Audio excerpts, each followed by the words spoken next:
Ang lungsod ay nagyelo sa lugar sa loob ng 30 araw, na iniwan ang lahat ng mga kapitbahay na walang magawa na naghihintay na mamatay sa bahay. Ako lang ang nag-isa doon, kumaripas ng takbo palayo sa pinakamamahal kong scooter. Para manatiling tapat ang aking mga kapitbahay sa aking mga tungkulin, hindi lamang ako nagnakaw ng armory ng istasyon ng pulis, kundi nakakita rin ako ng 2 malalaking bag ng pagkain ng baboy sa isang supermarket. Pagkatapos ay tinawag ko ang mga kapitbahay upang kunin ang pagkain, at hindi nagtagal ay napuno na ang buong pasilyo. Bago ipamahagi ang pagkain, natural na kailangan kong bigyan ng magandang panunumbat ang kanyon. Isinapanganib ko ang aking buhay at dumaan sa matinding pagsusumikap upang libutin ang buong lungsod ng Tianjai para sa mga supply. Nakipagtulungan si Zukier at binuklat ang bag, nagsiwalat ng isang tumpok ng matagal nang nawawalang pagkain. May karne ng zombie, inaamag na tinapay, at kahit isang higanteng pakwan. Bagamat sa kalidad ng pagkain ito noon, kahit aso ay hindi makakain ito. Ngunit ngayon, ang mga kapitbahay na nagugutom sa loob ng 10 pagkain sa loob ng 3 araw ay nagniningning sa pananabik. Sa sandaling ito, itinaas din ni Uncle Yu ang kanyang mga braso at sumigaw. Mabuhay si Zhang Yi! Si Zhang Yi ang ating bayani. Tumugon din ang mga kapitbahay sa pamamagitan ng pagsigaw, Zhang Yi, ikaw ang aking damit. Yung boses nila parang natatakot na hindi ko marinig. Naisip ko, sa puntong ito, kahit sabihin ko sa kanila na gumapang na parang aso, tiyak na susunod sila. Masyadong nakakatukso ang pagkain para sa kanila. Sa puntong ito, sumigaw din ako ng mga utos sa mga kapitbahay, talagang bibigyan ko ang lahat ng sapat na pagkain, ngunit ako, si Zhang Yi, ay hindi kailanman magbibigay ng pagkain sa mga freeloader. Pagkatapos kumain ng pagkain, dapat tayong humawak ng armas para labanan ang kalaban. Nang malapit na akong tumawag ng mga pangalan para sa pamamahagi, dumating ang isang grupo ng mga miyembro ng Tianjai Gang, armado. Pumasok sila ng may mabangis na momentum, sumisigaw na ibigay ang lahat ng pagkain at ililigtas ko ang kanilang buhay. Ikinaway ko ang aking kamay, at kung sino man ang makapatay ng isa sa kanila ay tatanggap ng 5 bahagi ng pagkain. Nanlaki ang mga mata ng mga kapitbahay dito. Sa pagharap sa matatangkad at matipunong mga construction workers sa daan, ang mga kapitbahay ay sumugod ng walang ingat. Ang mga miyembro ng Tianjai Gang ay nahuli, inaasahan na ang mga mahihinang ito ay tataka sa takot. Sa halip, sumulong sila na parang mga baliw, at sa isang kisap mata, isang magulong labanan ang sumiklab. Para sa isang kagat ng pagkain, lahat ay galit na galit. Sa temperaturang negatibo 70 degree A, kahit na ang mga pinsala ay halos walang sakit. Kahit na ang mga miyembro ng Tianjai Gang ay may kakayahan at walang ingat, hindi nila nakayanan ang napakaraming puwersa ng mga numero.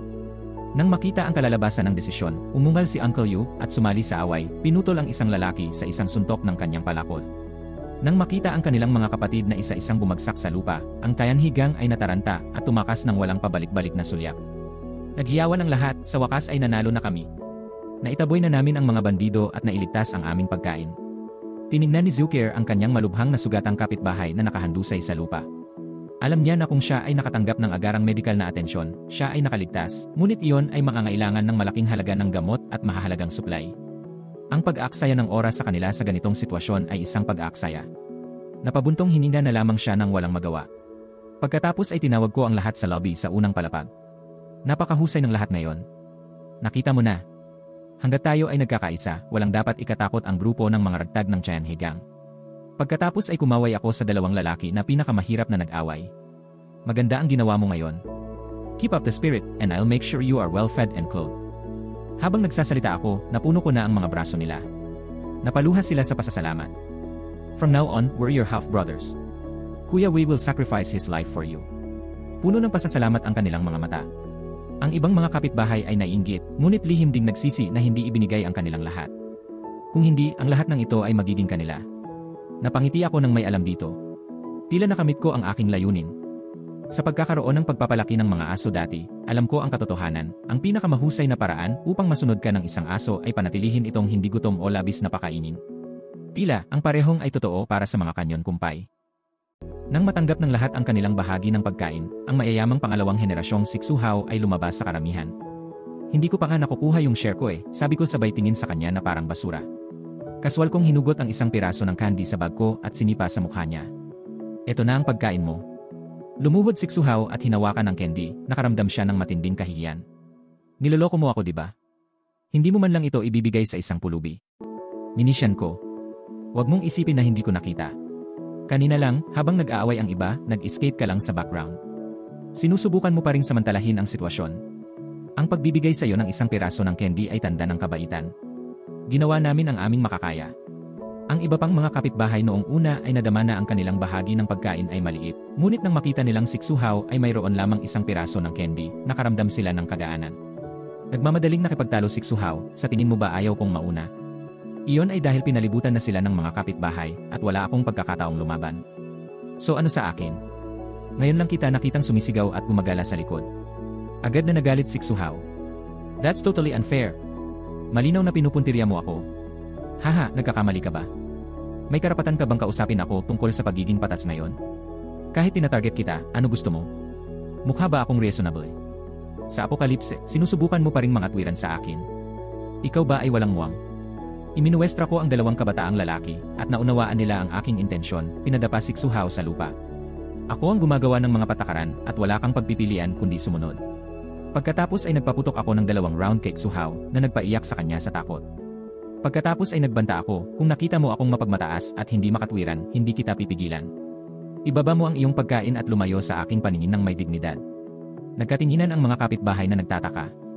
Sa apokalipse, pagkain ang tanging pag-asa nilang mabuhay. Paano sila naging tanga para umalis? Sa sandaling ito, muling yumuko siksuhaw. Zhang Yi, huwag masyadong lumayo. Pero bago pa niya matapos ang sasabihin niya, tinadyakan ko ng malakas ang likod ng kamay niya. Pagkatapos ay hinawakan ko ang kanyang buhok at sinabing, sana matutunan mo ang araling ito sa susunod. Ako, si Zhang Yi, ay hindi isang pilantropo. Tandaan ito. Kung gusto mo ng pagkain, kailangan mong ipaglaban. Ito ang kapalaran ng mga nangingisda sa magulong tubig. Hindi nagtagal, na ipamahagi na ang mga supply, at biglang may umalingaw-ngaw na boses mula sa karamihan, Brother Zhang Yi, nandito pa rin ako. Tumingin ako sa malapit at nakita kong si Fang Yiking, ang walang muwang na babae. Nagtaka ako kung bakit hindi papatay ang dalawang peking besties na ito. Sa sandaling ito, para siyang asong kinakawag-kawag ang kanyang buntot para humingi ng pagkain. Yumuko ako at tinignan ang 2 taong nakahandusay sa lupa ng mapaglarong tingin. Paano kita makakalimutan? Ang 2 sa kanila ay beamed, iniisip na ako ay pagiging espesyal at ay save ang kanilang bahagi para sa huling. Ngunit sa sumunod na sandali, tuluyan na silang nasiraan ng loob. Bakit ko ibibigay sa inyong 2? Hindi kita nakitang nag-effort ngayon. Nang marinig niya na wala akong intensyon na ibahagi ito sa kanila, hindi makapaniwala si Fang Yikin sa kanyang pandinig, bumababa ang kanyang kalooban. Si Lin Keining, na nakatayo sa tabi niya, ay bumulong, bakit? Lahat meron, bakit wala tayo? Ginamit ni Fang Yikin ang kanyang ultimate green tea trick, na paluha at niyakap ang aking mga hita.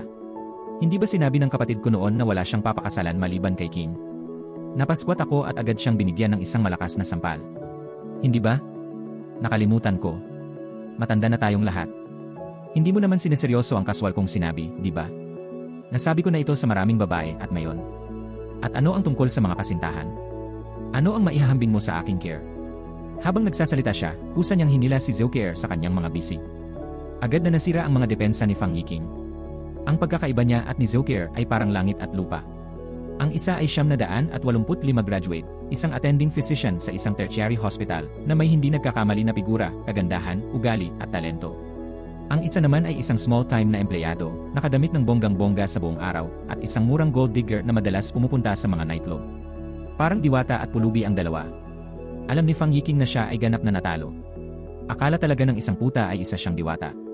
Vulgar gold digger Xuhao, anong klaseng tao siya sa circle of rich second generation mo? Yumuko si Xuhao at mabilis na tumugon, isang versatile bus rushing digger. Nagtawanan ang mga kapitbahay. Kaya nga siya eh.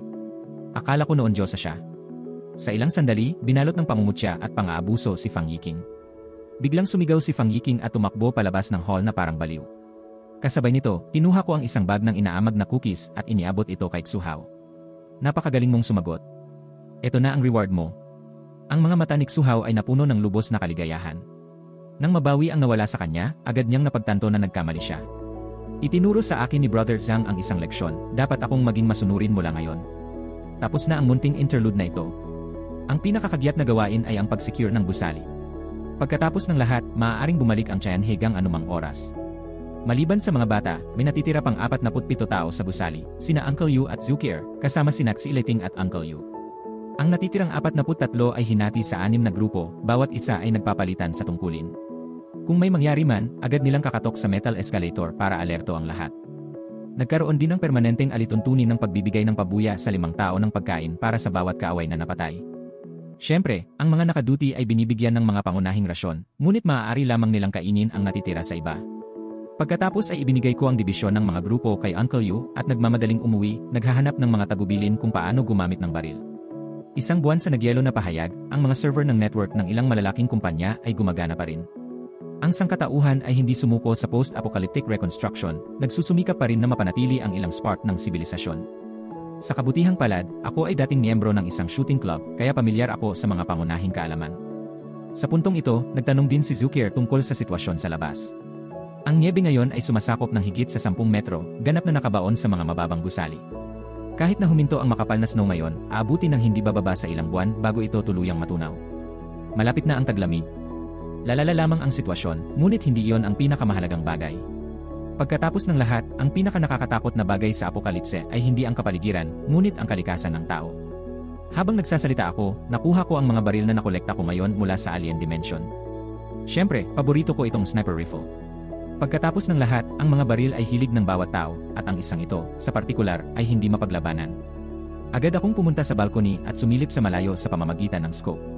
Kinailangan kong humanap ng pagkakataon para masubukan ang kapangyarihan ng assassination weapon na ito. Noon lang, 2 dark figure ang biglang lumitaw sa field of vision ko. Mukhang sinusubukan nilang nakawin ang aking snowmobile. Sa araw, nagkunwari akong ipinarada ito sa garahe, at siguradong may kumuha ng pain noong gabing iyon. Hindi nila alam, ang snowmobile ay naimbak na sa isang kahaliling dimensyon, ibig sabihin, ang kanilang mga pagsisikap ay tiyak na mabibigo. Tapos, tumawag si Uncle Yu at sinabing, kinuha ko na yung instant noodles na binigay mo. Ang mga mata ni Uncle Yu ay napuno ng pananabik. Ang kahong ito ng instant noodles ay higit pa sa sapat para sa kanila. Halos kalahating buwan na. Tapos, may nakakalokong ngiti, sinabi niya sa akin, medyo may bunganga ang babaeng siliting na yon. Huwag mo siyang pakialaman. Ako, si Zhang Yi, ay hindi maliit na tao. Kaya lang, Tio Yu, talagang nagbabalak kang tumulong sa iba sa pagpapalaki ng anak. Sinabi ni Uncle Yu na swerte siya na may babaeng handang makasama pagkatapos niyang maging single sa loob ng 40 taon. Sa pahayag na ito, tumawa ako ng malakas. Uncle Yu, huwag mong maliitin ang iyong sarili. Tingnan ang kasalukuyang sitwasyon.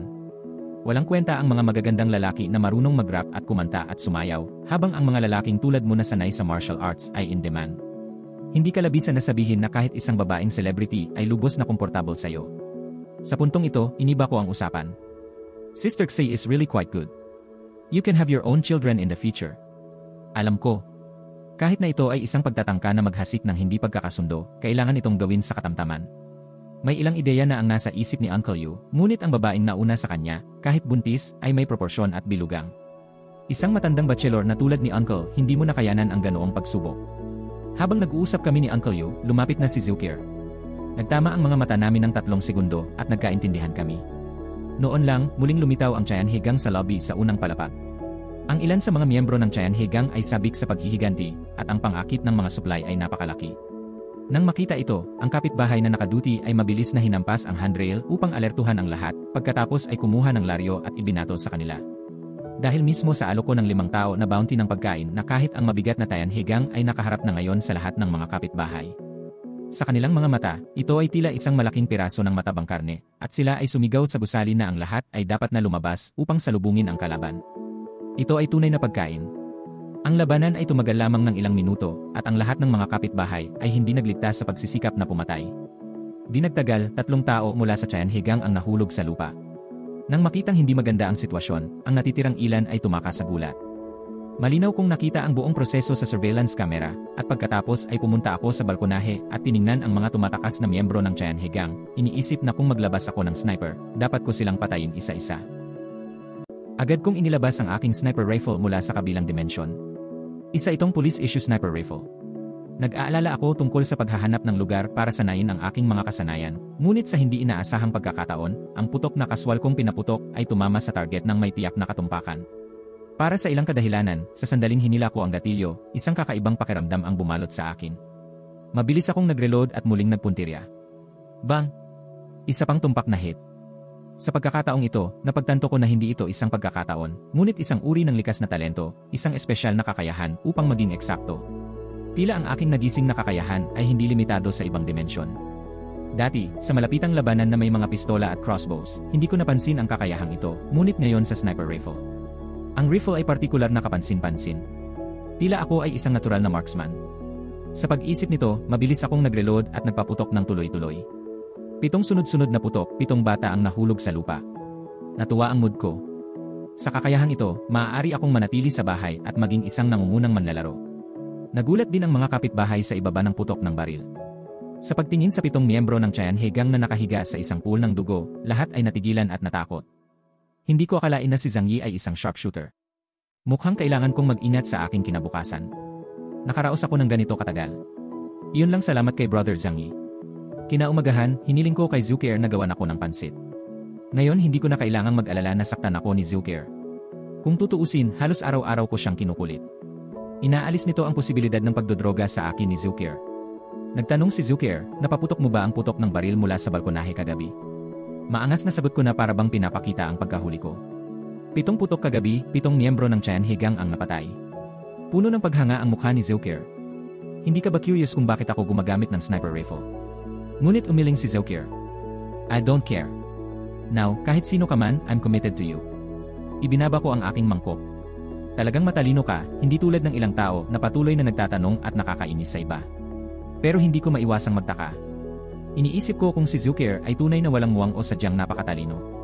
Sa sandaling ito, sa Building 26, tinitigan ng pinuno ng Tianhegang na si Huang Tianfang ang mga katawan ng ilang lalaki. Sandali siyang napuno ng galit, ngunit isang alon ng takot ang bumalot sa loob niya. Ang galit ay dumami ng 100. Sa 9 na lalaki na lamang ang natitira sa Tianhegang, mahirap para sa kanila na pukawin pa ang gulo.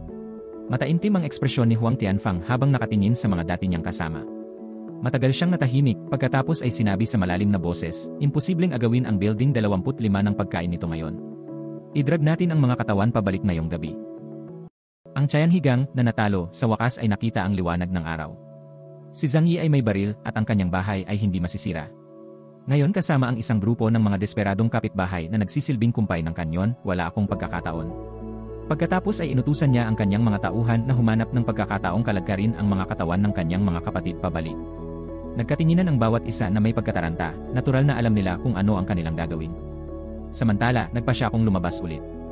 Ngayong nakababa na ako ng may kumpiyansa, itinuring na ako ng mga kapitbahay na parang sa maladyos na sindak, nagkunwari akong pumunta sa garahe para kunin ang aking snowmobile, pagkatapos ay umalis sa kompleks habang pinapanood ng lahat ng kapitbahay.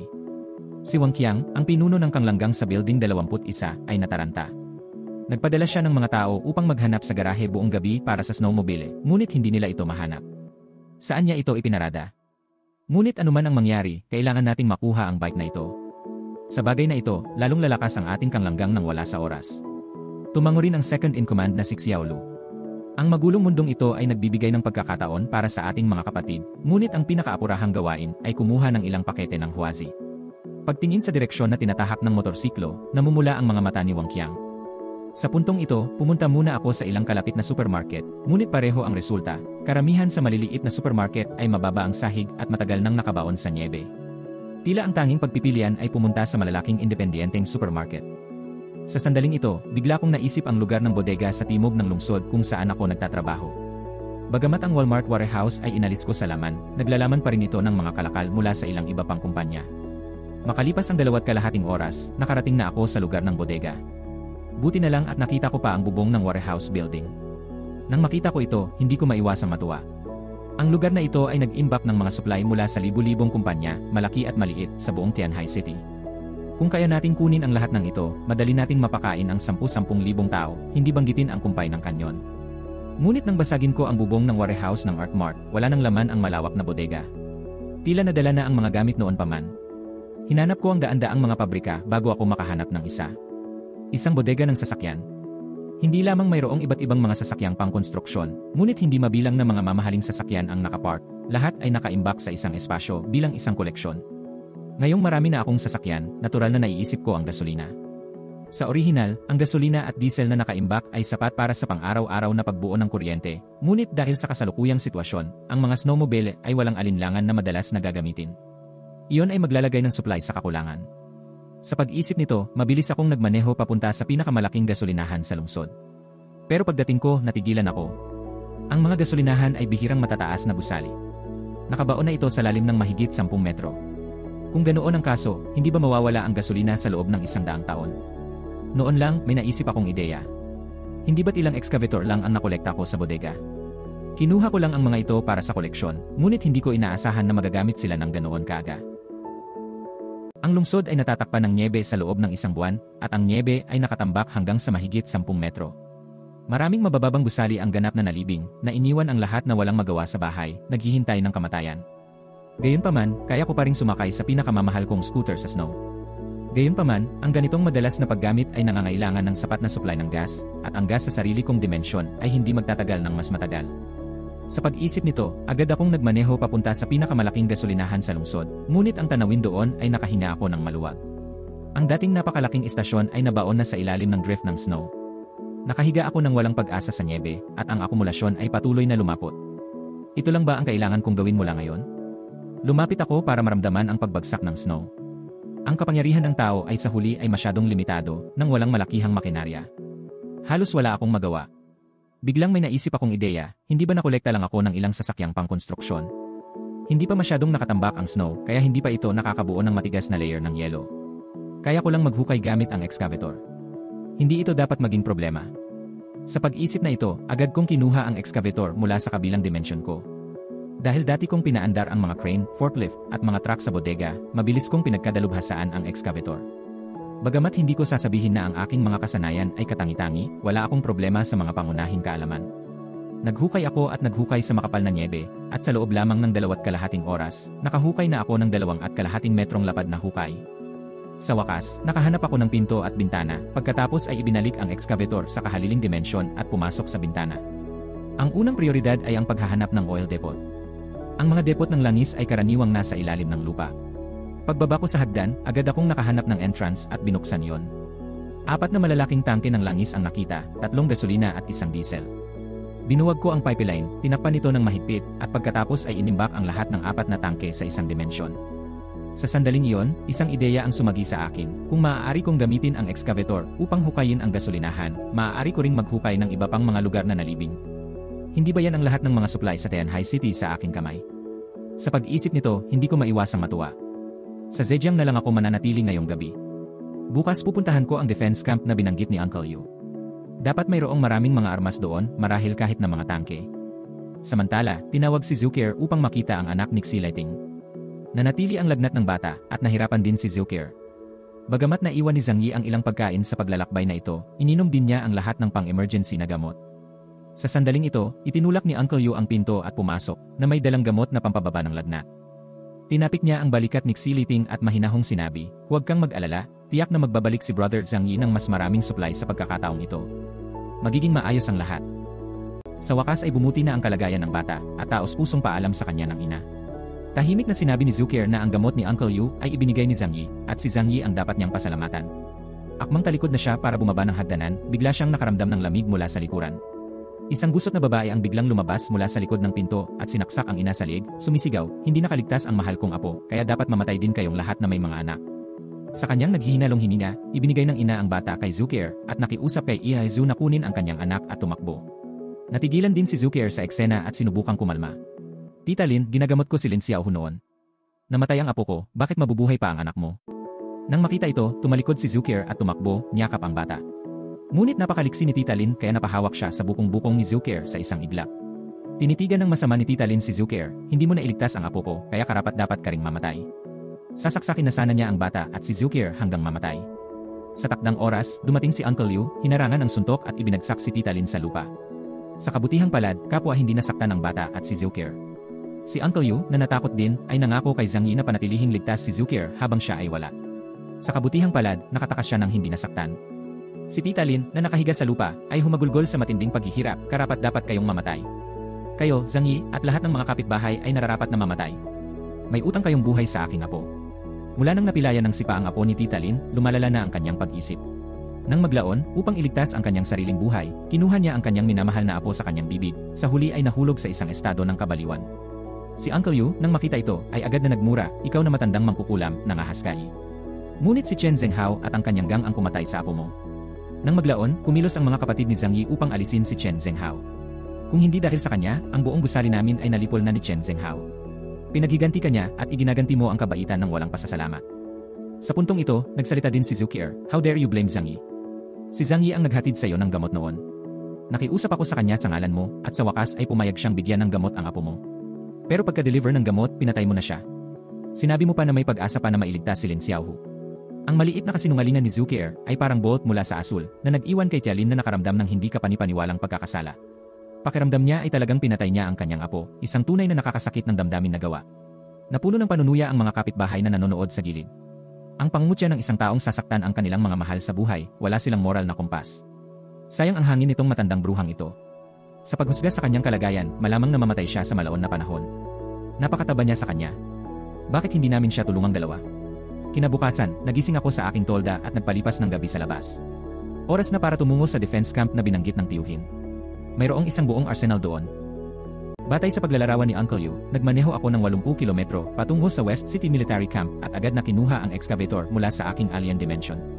Sa dati kong karanasan sa paghuhukay ng niebe, natagpuan ko ang mga dormitoryo ng kampo sa loob lamang ng 2.5 oras. Pagkatapos ay tumalon ako at naghanda upang hanapin ang katse ng mga armas. Pagpasok sa dormitoryo, may napansin akong kakaiba. Ang kampo na ito ay matatagpuan sa isang malayong suburb at ang mabigat na niebe ay biglang bumagsak sa isang gabi. Bakit wala man lang multo dito?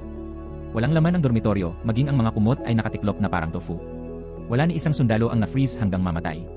Hindi kaya nakita na nila ang lahat at umalis sila sa maayos na paraan. Posible kaya na ang ilang mga nakatataas ay nakakuha ng tumpak na impormasyon. Dahil alam nila ang hindi maiiwasang apokalipse, inilipat nila ang mga sundalong ito upang protektahan ang kanilang kaligtasan. Ang grupong ito ay dapat na nagpaplano na muling lumitaw pagkatapos ng snowstorm, umaasa sa kanilang sariling mga armas at mga supply, at patuloy na mamuno sa mundo. Sa pag-iisip pabalik sa mga bodega na nawalan ng laman noong nakaraang pagkakataon, ang lahat ng ito ay dapat na magkakaugnay ng walang kapantay. Sa pag-iisip nito, mabilis akong bumalik sa excavator, gamit ang dormitoryo bilang sanggunian. Kasama ang paglalarawan ng tiyuhin, hindi nagtagal upang mahanap ang imbakan ng mga armas at ginamit ang excavator upang masira ang pader. Sapat na ang tanawing nasa harapan ko para kumulo ang dugo ng sinumang lalaki. Ang mga rack na bakal ay nakatambak na may iba't ibang uri ng mga armas, mga rifle ng iba't ibang modelo at mga bala, ilang mga sniper rifles na grade militar, at kahit ilang kahon ng mga granada. Walang nakitang mabibigat na sandata na tila nailipat ng maaga. Pero ang meron ako dito ay higit pa sa sapat. Sa lahat ng sandata na ito, wala nang sinuman sa Tianhai City ang dapat maging banta. Nagtrabaho ako hanggang sa dilim bago bumalik sa kompleks. Ang aking mga gutom na kapitbahay, nang makita akong walang dala, ay nagtanong sa akin. Bakit 2 araw na akong nawala at wala akong nakitang isang kagat? Itinaas ko ang aking mga kamay. Hinanap ko kung saan-saan, ngunit walang pagkain. Agad nagbulungan ang mga kapitbahay. Napakalaki dyan, hindi na ba sila makakahanap pa? Matagal na kaming naghintay, ngunit wala pa ring nahanap. Napatingin ako sa nagdaldal na karamihan na may malungkot na ekspresyon. Tapos ka na ba? Pagkatapos ay lumambot ang ekspresyon ng lahat at tumahimik sila. Nadadala ba kayong lahat? Huwag mo akong ipilit, baka maghiwalay lang tayo. Huwag kang umasa na dadalhan kita ulit ng pagkain. Tina-take for granted mo ba ito? Huwag masyadong walang hiya. Nagulat ang lahat at si Zongfen ay nagmadaling magpaliwanag. Kuya Zhang, gutom lang tayong lahat at walang kwenta ang pinag-uusapan. Naiintindihan namin na mahirap ang iyong paghahanap. Mayroon akong maliit na mungkahi. Sa tingin ko ang iyong snowmobile ay madaling makapaupo ng 3 tao. Bakit hindi magdala ng ilang higit pang mga lalaki sa susunod? Ninisyan ko. Nakalimutan kong nag-aalala ka pa sa snowmobile ko. Dahil doon, inilabas ko ang aking pistola at pinindot ang safety. Maya-maya lang, lumabas mula sa crowd ang isang lalaking naka-red hat. Kuya Zhang Yi, lagi kang lumalabas mag-isa para maghanap ng mga gamit. Bakit hindi ka magdala ng ilang tao sa susunod? Sa tingin ko 3 tao ang kasya sa motorsiklong iyon. Napatingin ako sa gilid at nakita ko ang lalaking nasa likod niya at may kakaibang tingin sa mga mata niya. Sa sandaling ito, nag-alok din ng baril ang ilang kapitbahay sa likod ng lalaking naka-red at masaya rin kaming tumulong sa lahat na magdala ng mga gamit. Hanggat kailangan tayo ni Brother Zhang, dadaan tayo sa apoy at tubig. Nakita kong hindi tama ang atmosphere, kaya agad kong nilagay ang kamay ko sa crotch ko at inilabas ang pistol ko. Nakalimutan ko na ikaw rin. Nag-aalala tungkol sa aking snowmobile. Kung ganoon, maging tapat tayo. Bago ako matapos magsalita, itinaas ko ang aking pistola at hinila ang gatilyo na ikinamatay ng lalaking nakapulang sombrero sa isang putok. Sa tingin mo ba sinusubukan kong mangatwiran sa'yo? Ang tanging pagpipilian mo ay ang sumunod. Mukhang hindi mo mauunawaan ng maayos ang iyong lugar maliban kung turuan kita ng leksyon. Matapos kang matikman ng tamis, nakalimutan mo na ba ang sarili mong mga pangalan? Sa pamamagitan nito, inalis niya ang laman ng kanyang magazine na ikinamatay ng 4 na tao sa lugar. Narinig ang abo kung saan-saan at ang natitirang mga kapitbahay ay tumakas sa takot. Sa sandaling ito, humakbang si Zukier at nag-aalalang nagtanong, Brother Zhang Yi, 2 araw ka nang wala, kaya sa palagay ko hindi ka nasaktan o anuman, di ba? Sinabi kong ayos lang ako, binigyan ng tingin si Zukier at saka lumakad palayo, walang pakialam. Naglakad ako pa uwi at sinundan ako ni Zukier, naintindihan ako. Pagkatapos ng ilang minutong pakikipag-chat kay Zukier, tinanong ko kung may mga bagong development sa kapitbahayan. Minasahe ni Zukier ang aking mga paa habang iniulat niya ang lahat ng detalyado. Nabaliw si Auntie matapos mamatay ang kanyang apo at sinaksak niya ang isang ina hanggang mamatay kahapon. Kalaunan ay inalagaan siya ng mga kapitbahay. Isa pa, ang taong kasalukuyang namamahala sa building siyam ay dating pasyente ko, si Chen Lingyu. Nakipag-ugnayan siya sa akin ngayon, umaasang matutulungan kitang makipag-ugnayan sa kanya sa pamamagitan ng pagtanggap sa kanyang friend request. May gusto daw siyang pag-usapan. Nang marinig ko iyon ay bahagyang napakunot ang noo ko. Ano ang gustong pag-usapan ni Chen Lingyu sa akin?